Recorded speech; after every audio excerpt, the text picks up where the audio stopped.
Facts Verse presents. These habits were totally rad in the 60s, but we'd never try them out today. The 1960s. Man, that was a totally different groovy time, man. Completely different era. Things today are so different that the entire decade it could have taken place on another planet. People didn't have smartphones, they didn't have the internet. A lot of people didn't even have color TVs in the 60s. People did things a lot differently. They behaved a lot differently. Well, we got a few habits that were totally rad in the 60s, but we would never try them out today. During the 1960s, cigarette companies were allowed to advertise on television, and it didn't matter that it was discovered way back in 1939 that cigarette smoking could have deadly consequences. They didn't care. People were still smoking, and the ads were running at all times of the day, even in children's programming. The very last ad for cigarettes was seen on American TV 10 minutes before midnight, January 1, 1971. The very last ad was seen during The Tonight Show during Johnny Carson. Ironically, Johnny Carson died in 2005 from emphysema, a disease caused by smoking cigarettes. During the 60s, people could feel free on the road. If you wanted to get somewhere and you didn't have a car, you could stand on the side of the road, hold up your thumb, and wait for somebody to pick you up. It wasn't uncommon for hitchhikers to be picked up during the 60s. Today, people don't hitchhike, and they don't pick up hitchhikers either. There are so many cases of people being picked up while hitchhiking or, on the other side, of people picking up hitchhikers, never to be seen again. Today, it is not a safe practice, and it's also illegal in most states to go hitchhiking. During the 60s, we didn't understand as much as we do today about the damage that the sun's UV rays can cause on us. People would take their families to the beach and spend hours there trying to get a nice tan. Today, we know better. Some people go anyway without sunscreen, but they're doing it knowing that it's stupid. Most people don't go without sunscreen nowadays, and they even try to stay out of the sun. I mean, the fear of skin cancer is real, and we know it now. Gone are the days of feeling free to lay out in the sun and get a tan without severe consequences to your health. People do it, but, like I said, they're stupid.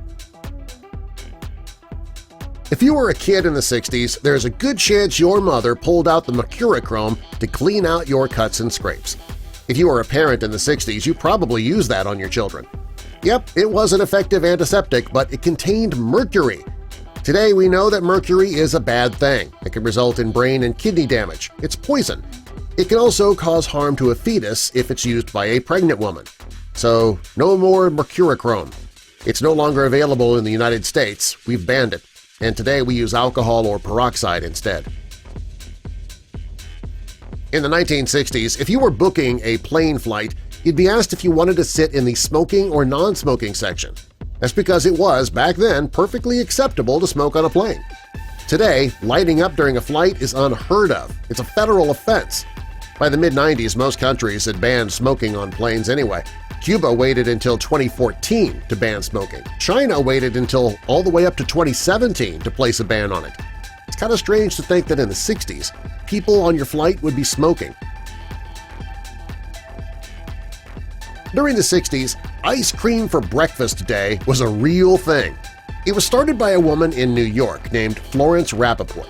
She wanted to keep her children amused on a snow day, and, well, the tradition caught on. During the 60s, many families participated in the day, and it was held on the first Saturday in February. Today, a lot of parents are health-conscious. They would never dream of giving their children ice cream for breakfast. Honestly, I think this is something we need to bring back to the 2020s. What do you think? During the 60s, people were wearing the widest bell-bottoms they could find. The United States Navy first wore these kinds of pants, and the fashion swept America. Soon people all over the world were sporting the style. While these pants did look great and were in fashion at the time, they didn't work very well when it was raining. By the end of the 70s, bell-bottoms were out, tight jeans were in. Bell-bottoms did make a comeback in the late 90s for a while, but the fad didn't last as long as it did when they first gained popularity in the 60s. During the 1960s, women wore a horrible hairstyle called the Bouffant. They teased their hair to make it look like a dome. Marie Antoinette first wore her hairstyle like this during the 18th century, and I guess it made a comeback in the 60s. Many famous women wore the hairstyle, including Jackie Kennedy, Brigitte Bardot, and Jane Fonda. Modern women today, however, would probably never even consider wearing a bouffant. During the 60s, the Cold War was at its height, and it left millions of Americans terrified of nuclear war and Armageddon. With the United States and the Soviet Union threatening to launch nuclear missiles, the American people were trying to find ways to survive a nuclear war. There were a lot of companies that advertised their fallout shelters, and many Americans were buying them. People were paying any cost to ensure their survival if a nuclear war did occur. I'll bet there are people watching this video right now who know that they have an old 1960s fallout shelter in their backyard. Do you? Tell us about it in the comments.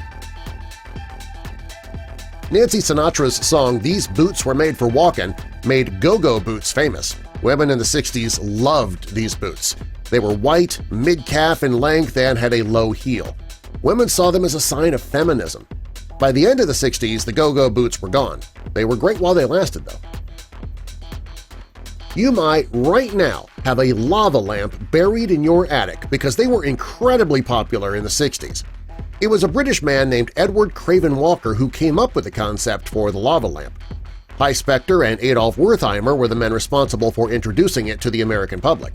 They founded the Lava Manufacturing Corporation, which of course manufactured the first lava lamp. Today, you might find a few people who still have lava lamps in their homes. They are kind of cool, but they're nowhere as popular as they were in the 60s. During the 60s, Ricky Ticky stickies were incredibly popular, despite the crazy and annoying name. They were reusable, brightly colored flower stickers that were placed on clothes, handbags, cars, walls, anywhere a person saw fit to stick them. The inventor of these stickers was Don Craik, and they were released in 1967. By 1968, over 90 million Ricky Ticky stickies had been sold. It's just fun to say, isn't it? Ricky Ticky stickies, Ricky Ticky stickies. Try saying that 10 times fast. Smiley face stickers were created in the 60s by a Worcester, Massachusetts artist named Harvey Bell. He was commissioned by the State Mutual Life Insurance Company to create something to cheer up their employees. He earned $45 for creating the smiley face, and, well, since then its popularity has spread all over the world.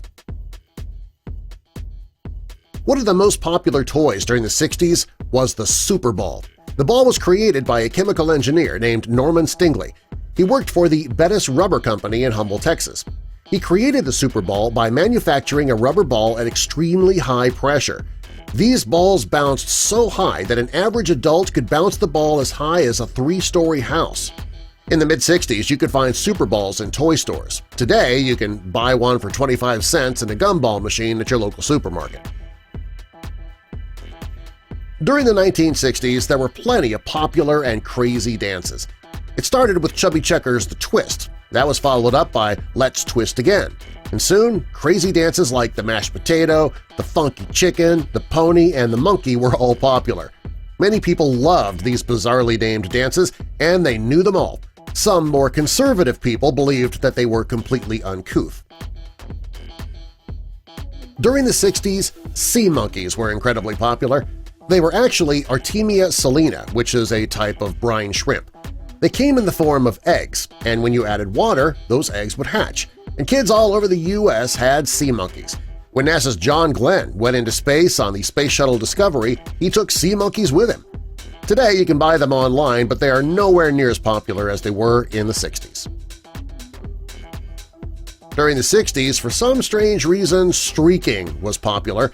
People would take off their clothes and run through a public area. Why? Who knows? Some people managed to get away, others were arrested. It's a pretty crazy thing to do no matter what decade you're in. During the 1960s, there was a popular sandwich that is completely disgusting – the Jelly Grill sandwich. It would start with a very heavily processed piece of cheese, and then you'd add some grape jelly. Then, after grilling the bread, you would have a Jelly Grill sandwich. And it was so popular in the 60s that the Kraft Food Company advertised the sandwich and claimed that it was better when made with Velveeta cheese. Today, it's illegal to drive in a car without a seatbelt. Children are required to be strapped into a car seat if they're under a certain weight. During the 60s, car safety wasn't an issue. Well, I mean, it was an issue, it's just We never thought about it. Parents could hold their children on their laps in the car, kids could ride in the back of a pickup. People were also known to cram into the trunk of a car. The record number of people fitting into a Volkswagen was 18 people. All of these things could get you a ticket and even arrested if you were to try them today. Is there anything from the 60s you'd like to see come back into fashion? Tell us what it is in the comments, and subscribe for more.